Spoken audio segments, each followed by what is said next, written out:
between the commission, the functions bestowed on the commission, and those cast upon the chairman of the commission. So first of all, the question that comes up is, who is the commission? And my learned friend, Senior, has alluded to it briefly, but let me just make this distinction because it is important.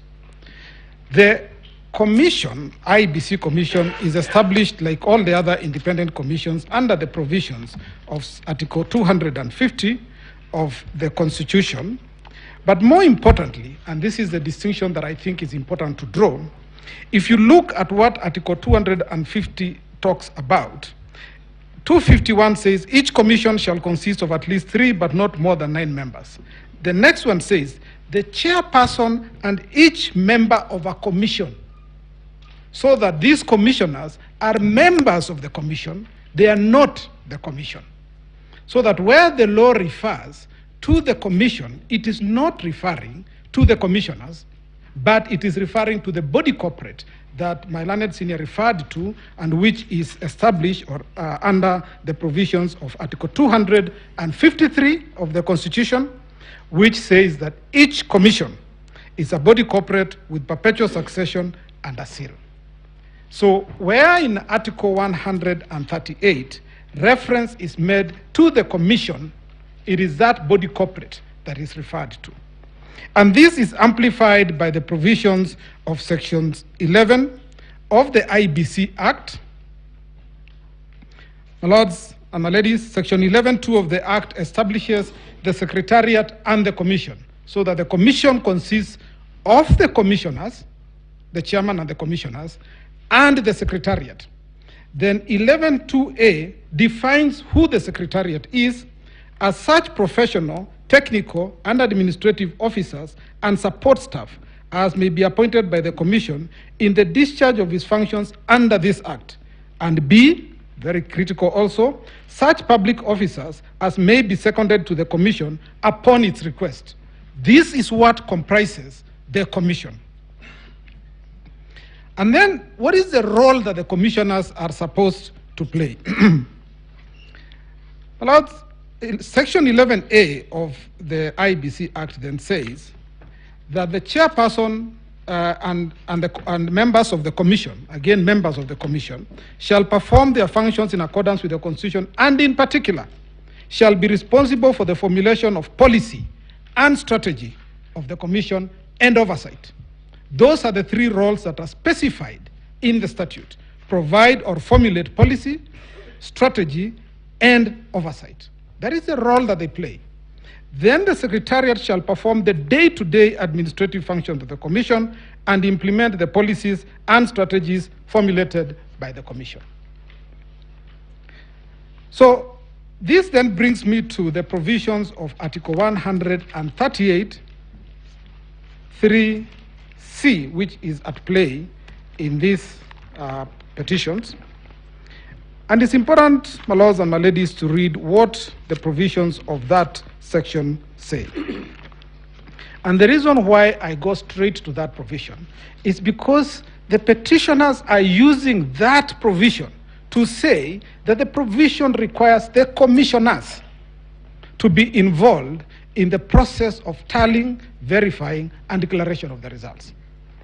But what 138.3c says is that in a presidential election, after counting the votes, these are the words they leave out, after counting the votes in the polling stations. This is about the polling stations. In the polling station, the Independent Electoral and Boundaries Commission shall tally and verify the count and declare the result. So this section refers to what happens at the polling station. My lords and my ladies, there are over 40,000 polling stations in Kenya.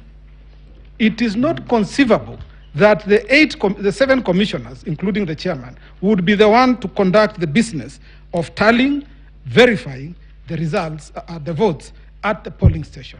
This activity, as has been acknowledged by the courts in many cases, is undertaken by the officers of the commission in those areas. Indeed, in the first petition in Raila Odinga 2017,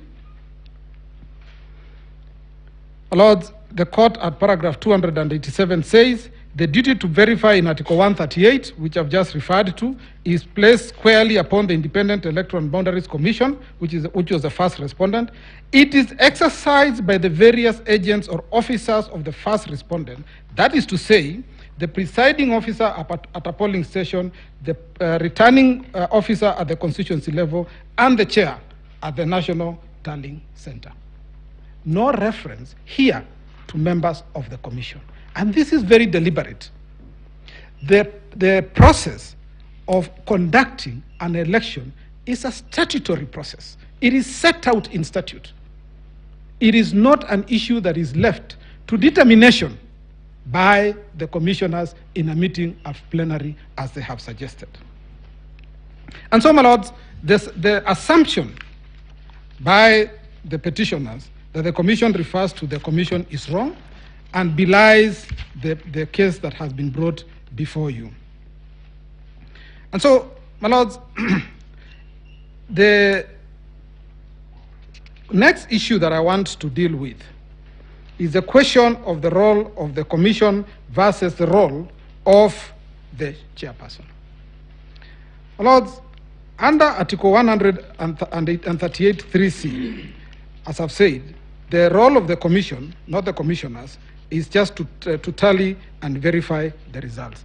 Sorry, and what is important here is this. My lords, and to respond maybe to my learned senior Jan Mohammed, the results of the vote at the polling station are made on the same day. The decision as to who members or the electorate will elect is made at the polling station, and the outcome of the voting is determined on the same day. It is filled in Form 34A. It is pasted on the doors of each and every polling station.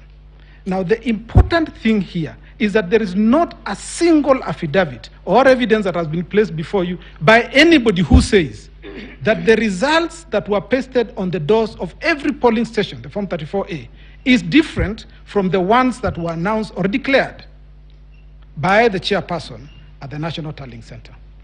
And this brings us to what the courts have said consistently, that the results as announced by the presiding officers at the polling stations are final. Once those results have been declared, the voter knows that in my polling station, which had a maximum of 700 voters, the outcome of that vote was this candidate A got so many votes, candidate B got so many votes, and so on. So the result is known after the close of voting, when the counts are tallied by the presiding officers. And then, my lords, there is Article 138(10), which places an obligation on the chairperson to, within 7 days after the presidential election, to declare the result of the election. Now, my lords and my ladies, there is nothing strange about the provisions of Article 138(10). Declaration of the result, as was held in the Joho case, declaration of result is done in 3 stages. The first declaration is done at the polling station. If the argument by the commissioners was correct that the declaration requires to be approved, it would then mean that even the result that is declared at the polling station would require the consent of the commissioners. It would mean that the results declared at the constituency tallying center would require the consent or approval of the commissioners. It would mean that the results declared at the county tallying center would require the participation consent of the commissioners. That would introduce what this court has been avoiding all along, which is human interference with the process of tallying, verifying, and declaring results. And I'll just discuss a few cases that show why these considerations are important, and I'll start with the case of Maina Kiai.